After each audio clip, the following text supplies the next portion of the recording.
Steelers' courtship of Aaron Rodgers is more complex than artificial intelligence, part owner says. The calendar has turned to May, and Aaron Rodgers is still a free agent. Rodgers has been linked to the Steelers for a couple of months, but Thomas Tull, a part owner of the Steelers, said the courtship of Rodgers is more complex than artificial intelligence. "I'm here to talk about AI, and that's a more complex issue than artificial intelligence," Tull said when asked about Rodgers in an interview on CNBC's Power Lunch.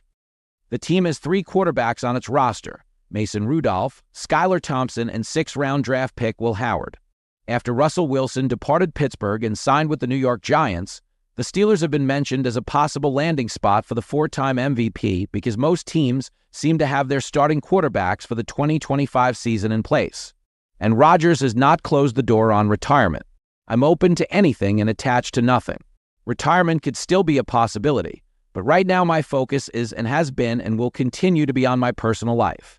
There's still conversations that are being had," Rodgers said on The Pat McAfee Show in April. "I'm in a different phase of my life. I'm 41 years old. I'm in a serious relationship. I have off-the-field stuff that requires my attention. I have personal commitments I've made not knowing what my future was going to look like after last year that are important to me. And I have a couple of people in my inner circle who are really battling some difficult stuff. So I have a lot of things that are taking my attention and have, beginning really in January, away from football. It remains to be seen whether Rodgers decides to play football and sign with the Steelers or if he will decide to call it a career after 20 seasons.